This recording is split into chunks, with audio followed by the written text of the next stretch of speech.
Do you see how disturbing and creepy that sounds?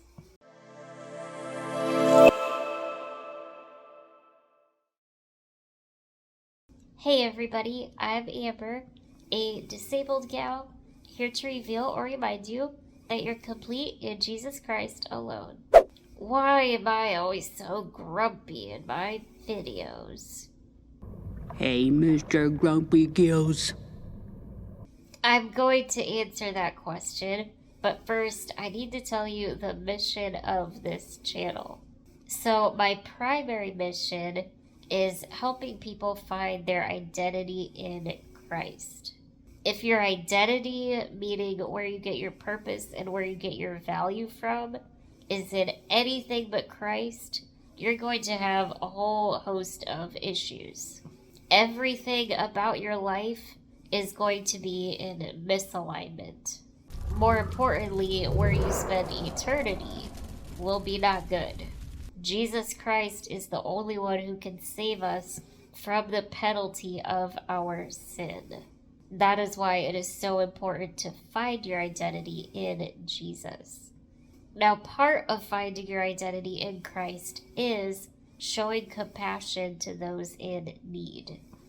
Generally, this compassion is going to need to be shown to the more vulnerable citizens of society, those of us that have less power. Now, in my experience and in other disabled people's experiences, this is not the church's strong suit. I'm not saying the church isn't compassionate at all. For example, Christians are much more likely to adopt children than the average population. However, unfortunately, this is not always the case with disabled people. We are routinely cast to the side, unfortunately, by the church. And as a Christian with a profound disability, this truly disturbs me. So that's the why behind my channel. Now let's talk about my tone or my grumpiness. Grumpy Gills. There are some videos on this channel where I don't have that grumpy tone.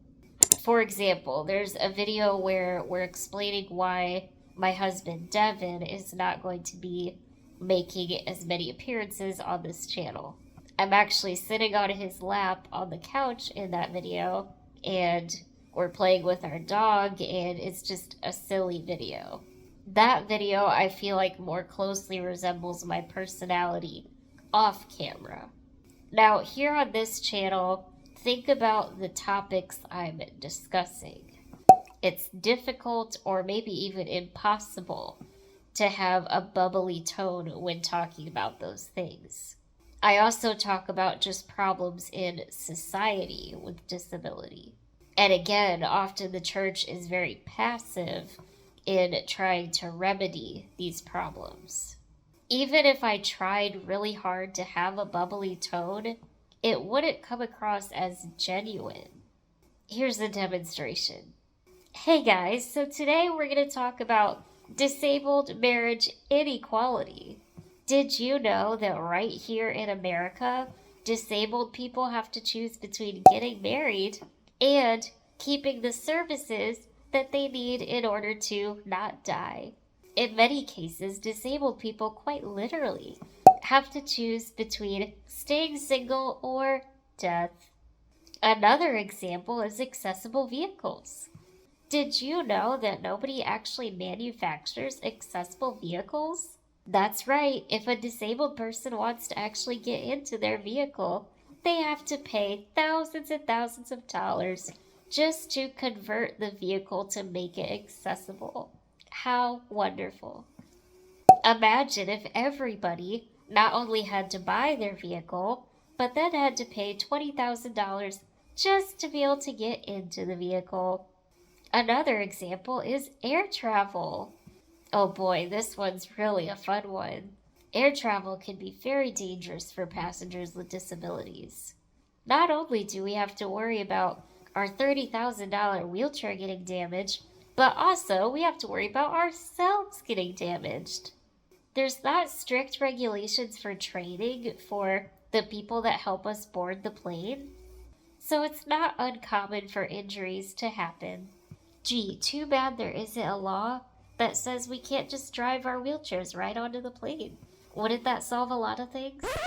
Do you see how disturbing and creepy that sounds? Like, no, I'm not gonna try to do that for every video. Sorry. I will have a bubbly toad when it's appropriate. There's a channel here on YouTube called Sunday Cool. They have a video where this guy is talking about things that happened in the Bible. It's like a satire video where he's wanting to present this video to children. So he's using like this really bubbly voice when talking about some disturbing things that happened. Let's watch this short clip from Sunday Cool. So the whole land of Egypt was covered in darkness for 3 days. So the next and final plague was called the Passover. But what I like to call it is the elimination of the firstborn. Moses instructed all of God's people to take a lamb, sacrifice it, and smear the blood all over the doorway. Well, that's it for this week. Make sure to tune in next week when we learn about Lot and his family camping trip.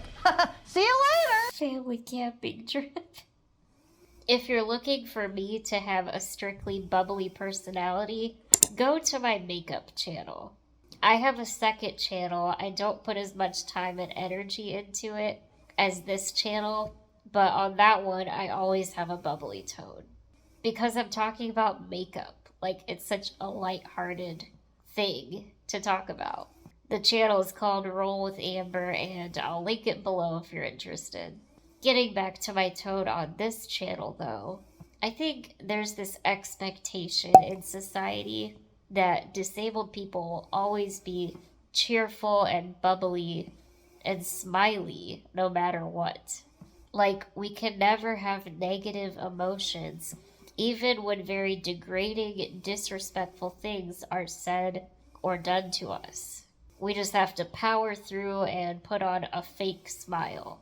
Even if our smile is fake, people will still call it inspiring.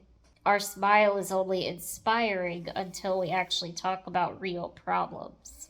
I do find it a little ironic that my tone upsets people. In real life, I am extremely sensitive to yelling and things like that. Like, if somebody starts to raise their voice at me in a conversation, I check out. Like, I'm not having that conversation. Now, I do think that there's a difference between an assertive or passionate tone versus a hateful, angry tone. For most of my life, I have actually struggled with people-pleasing. I've decided that I'm done being a slave to making everyone else happy. And I do feel if I were to attempt to have a bubbly tone when I'm talking about these very serious or problematic things, it would water down what I'm trying to convey.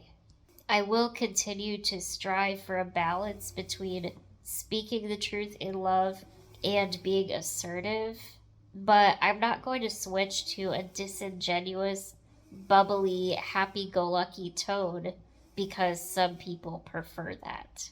No matter what tone I use, there's always going to be somebody out there who's going to misinterpret me, whether that's intentional or unintentional. I pray that even if you are not crazy about my tone, you at least consider the things I'm talking about.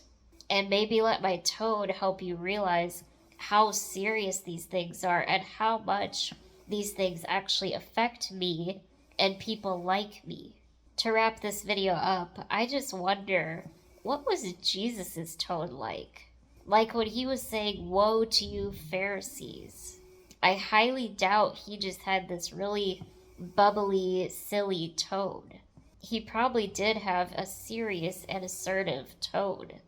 I hope this video was edifying to you. If you got anything out of it, please check out my other videos that will appear on your screen shortly. And a huge thank you to my supporters. You guys really do bless this channel tremendously, and God bless you all. The video you just saw was made by fallible Christians. Although we diligently seek to represent the God of the Bible accurately, please understand that we are still being sanctified. For absolute truth, please refer to the Bible.